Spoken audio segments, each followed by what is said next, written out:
Saudara-saudari terkasih, selamat datang di tahun liturgi yang baru, yaitu tahun liturgi A.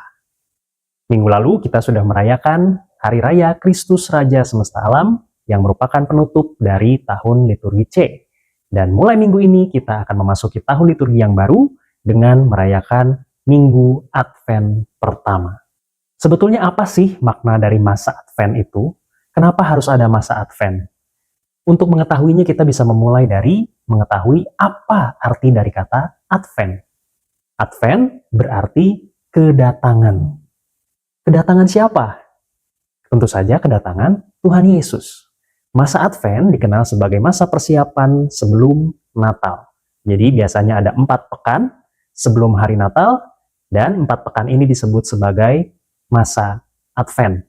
Dengan demikian, masa Advent dapat dimaknai sebagai masa persiapan untuk merayakan hari kelahiran Tuhan atau hari Natal.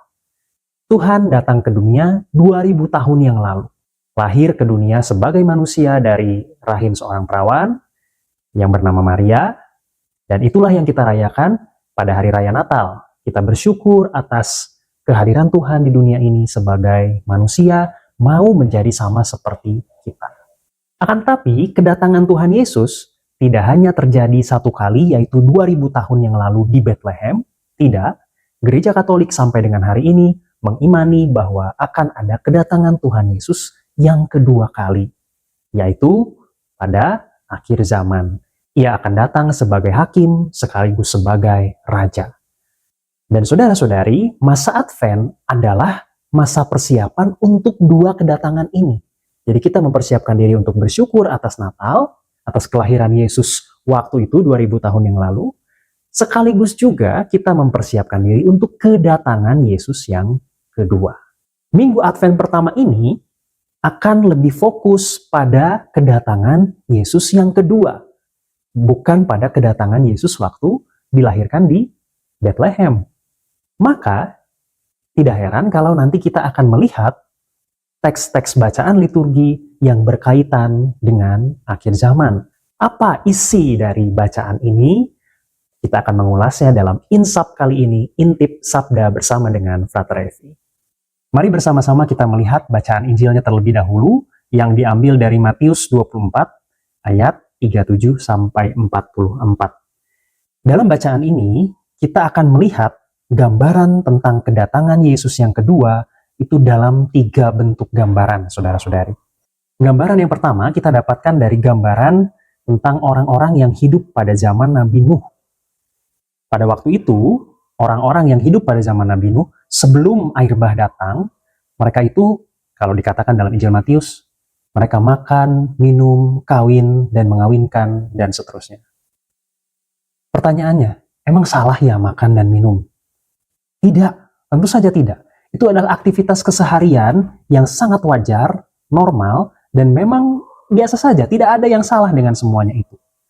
Akan tetapi, menjadi salah ketika makan, minum, dan semua aktivitas keseharian kita itu hanya dilakukan semata-mata demi keasikan kita sendiri, demi diri kita sendiri, demi kepentingan diri sendiri. Kita asik, sibuk dengan hal-hal yang ada di dunia ini. Itulah yang menjadi problem. Kenapa? Karena kehidupan kita pada dasarnya semuanya berasal dari Tuhan dan akan kembali kepada Tuhan. Maka, aneka macam kegiatan sehari-hari, makan, minum, bekerja, mengurus anak-anak, dan segala macam hal yang kita kerjakan sehari-hari, perlu ditempatkan dalam kerangka untuk kemuliaan Tuhan. Bukan demi kepentingan kita sendiri, bukan demi kehebatan kita sendiri.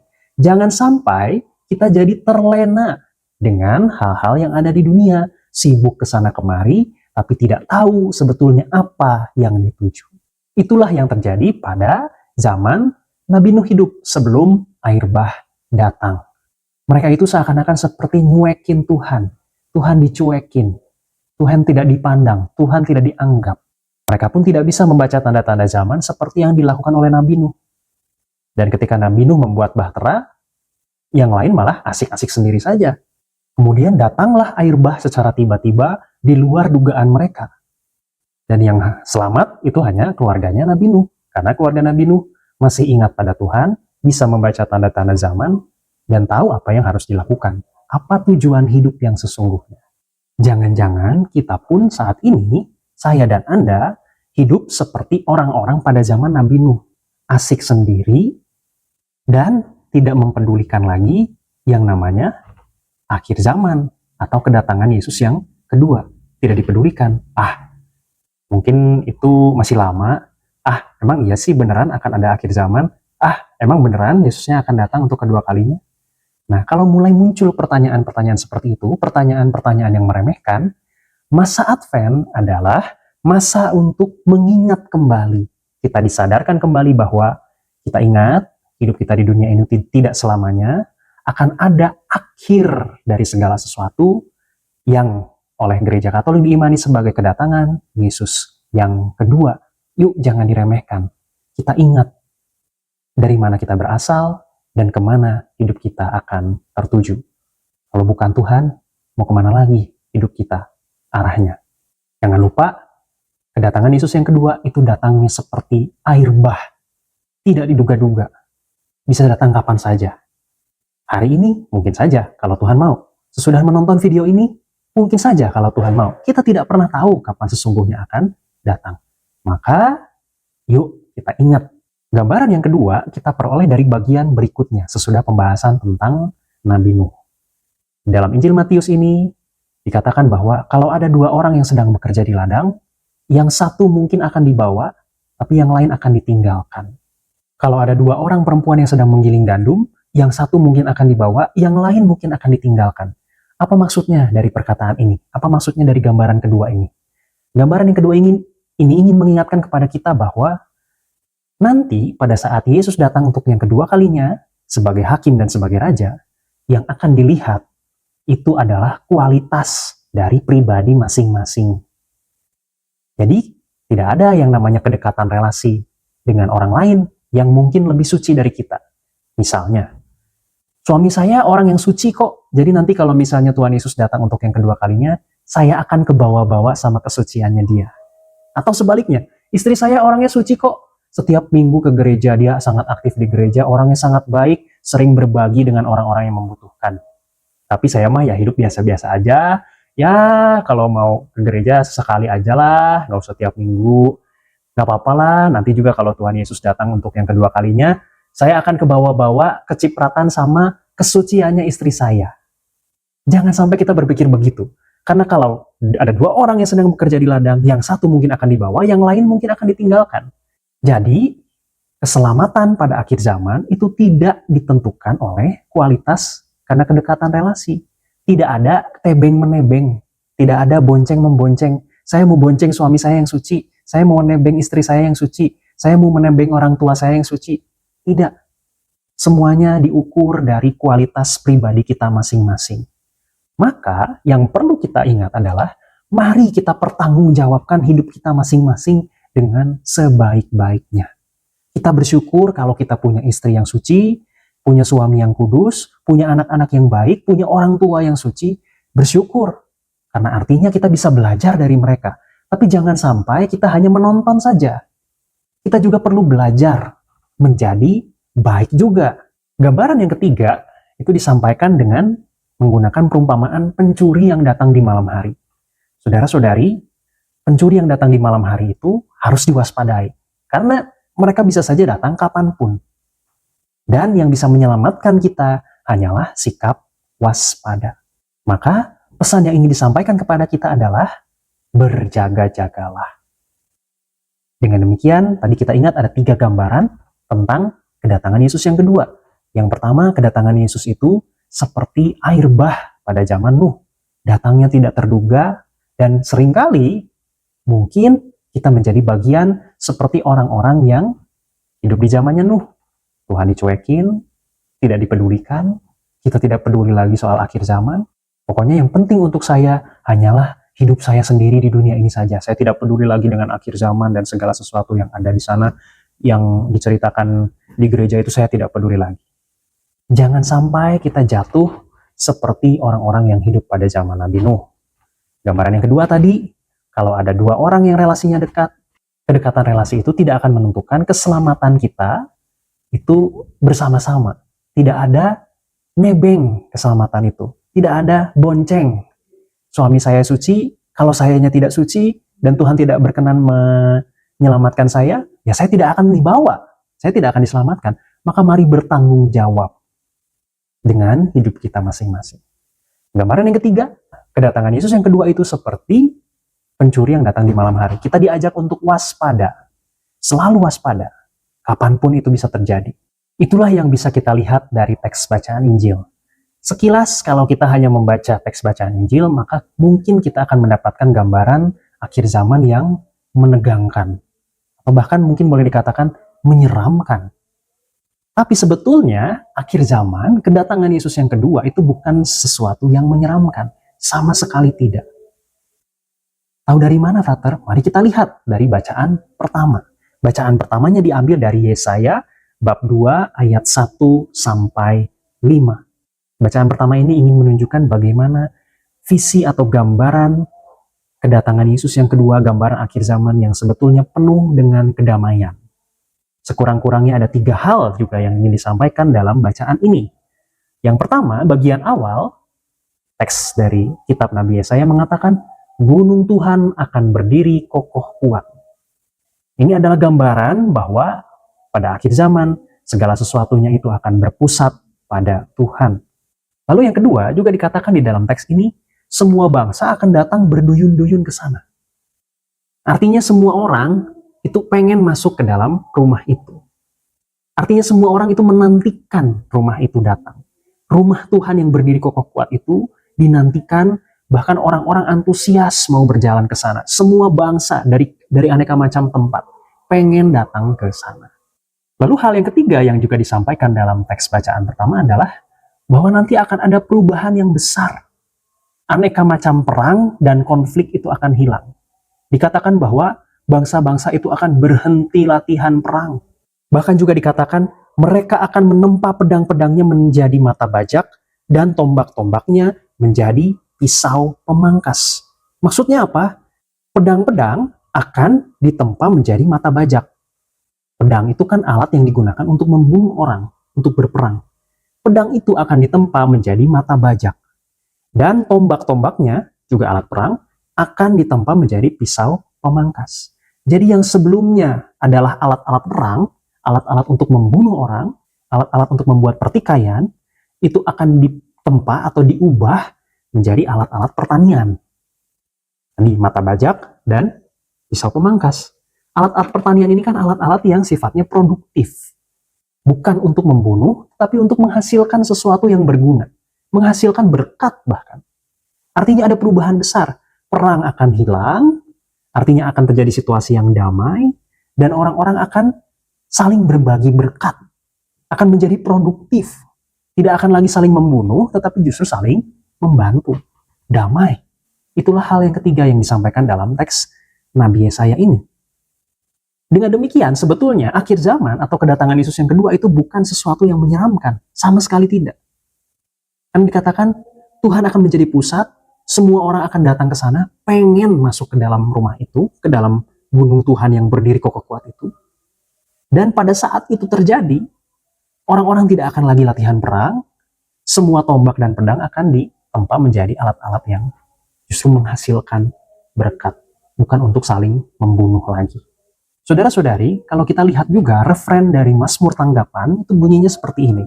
Mari kita pergi ke rumah Tuhan dengan sukacita. Ini masih nyambung dengan teks dari kitab Nabi Yesaya. Mari kita pergi ke rumah Tuhan dengan sukacita. Ingin menggambarkan, ingin menegaskan lagi bahwa akhir zaman, kedatangan Yesus yang kedua, itu sama sekali bukan situasi yang menyeramkan. Itu adalah situasi yang penuh sukacita. Karena kata pemazmur juga, mari kita pergi ke rumah Tuhan dengan sukacita. Mari kita menyambut kedatangan Yesus yang kedua. Mari kita menyambut akhir zaman dengan penuh sukacita. Karena pada saat itu terjadi segala sesuatunya akan indah. Jadi bayangkan kedatangan Yesus yang kedua atau akhir zaman itu seperti sebuah katakanlah konser yang sangat kita tunggu-tunggu. Artisnya itu adalah artis yang sangat kita kagumi. Kemudian kita menanti-nanti konser itu segera terjadi. Dan kita menanti konser itu dengan antusiasme yang sangat tinggi, dengan sangat antusias. Bayangkan kita menantikan akhir zaman itu seperti menantikan konser yang kita tunggu-tunggu. Dan jangan lupa, untuk bisa masuk ke konser, itu biasanya perlu ada tiket.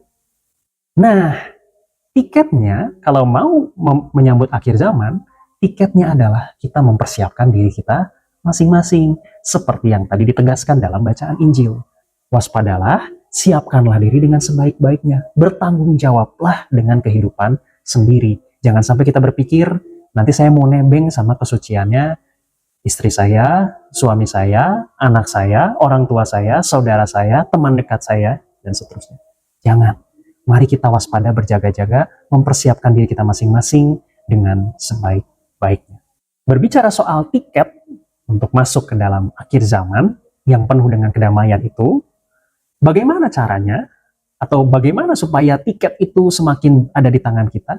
Nah, tips and triknya itu diberikan oleh Santo Paulus dalam bacaan yang kedua, yang diambil dari Roma bab 13 ayat 11 sampai 14. Ini adalah teks yang cukup singkat.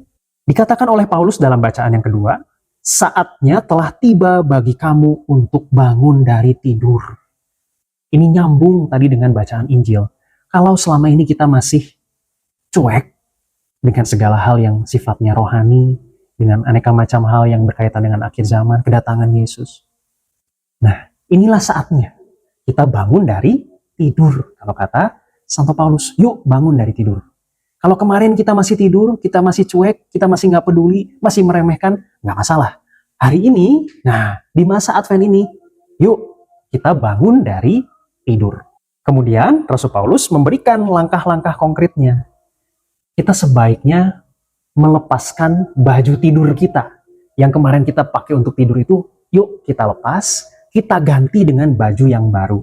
Yaitu kalau kata Santo Paulus, senjata terang. Jadi tinggalkanlah perbuatan-perbuatan kegelapan dan kenakanlah senjata terang. Paulus menyebutkan beberapa contoh dari perbuatan kegelapan. Yang disebutkan adalah pesta pora, kemabukan, percabulan, hawa nafsu, perselisihan, dan iri hati. Pesta pora, kemabukan, itu ingin menggambarkan kehidupan yang tidak dikendalikan. Kita kalau pesta pora dan mabok itu kan, kita tidak mengendalikan diri kita sendiri. Kita tidak menjadi tuan atas diri kita sendiri.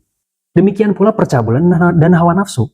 Itu juga situasi atau hal-hal yang membuat kita lepas kendali atas kehidupan kita. Padahal tadi kita diajak untuk menjadi bertanggung jawab. Yuk, mari kita menguasai kehidupan kita sendiri. Kuasailah hidup kita sekarang.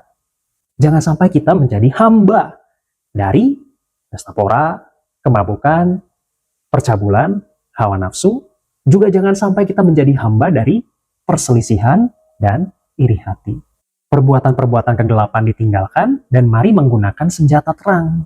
Apa senjata terang yang dimaksud? Kalau kata Santo Paulus, kenakanlah Tuhan Yesus Kristus. Apa maksudnya mengenakan Tuhan Yesus Kristus? Artinya dalam kehidupan sehari-hari, kita mengusahakan supaya apa yang diteladankan oleh Tuhan Yesus, diajarkan oleh Tuhan Yesus yang selama ini sudah banyak kita dengar, yuk jalanin dalam kehidupan sehari-hari. Diusahakan. Kalau gagal gimana? Coba lagi. Yuk bangun dari tidur. Yuk ingat bahwa akan ada saatnya Tuhan Yesus datang yang kedua kali. Jangan sampai kita terlena. Jangan sampai kita cuek. Jangan sampai kita sibuk ke sana kemari tanpa ingat apa yang menjadi orientasi hidup kita. Dan kalau kita mengusahakan terus setiap hari hal-hal yang baik, tidak usah yang rumit-rumit. Dari yang sederhana saja, maka kita akan semakin dekat dengan tiket untuk menuju konser atau acara yang kita tunggu-tunggu itu. Yaitu kedatangan Tuhan Yesus yang kedua. Sebagai bagian dari persiapan, usaha kita untuk mendapatkan tiket masuk ke dalam acara yang kita tunggu-tunggu itu, salah satu hal yang bisa kita buat adalah dengan menerima sakramen tobat. Maka saudara-saudari, biasanya di paroki-paroki kita yang ada di sekitar kita, itu ada jadwal pengakuan dosa khusus di masa Advent. Saran saya, pergunakanlah kesempatan penuh rahmat itu dengan sebaik-baiknya.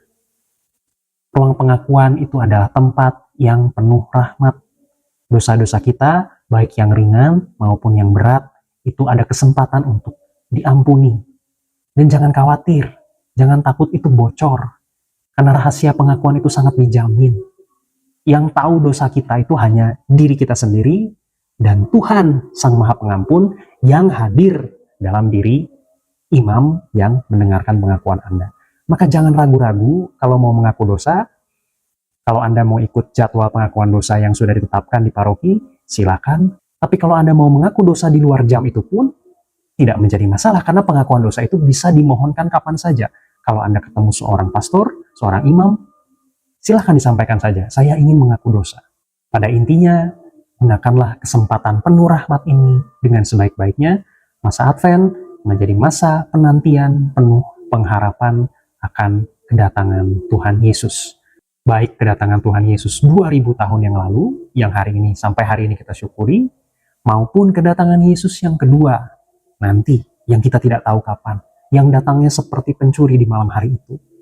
Mari kita siapkan diri kita dengan sebaik-baiknya, penuh pengharapan, dengan menerima rahmat pengampunan Tuhan, salah satunya lewat pengakuan dosa, dan lewat perbuatan-perbuatan baik yang kita lakukan sehari-hari.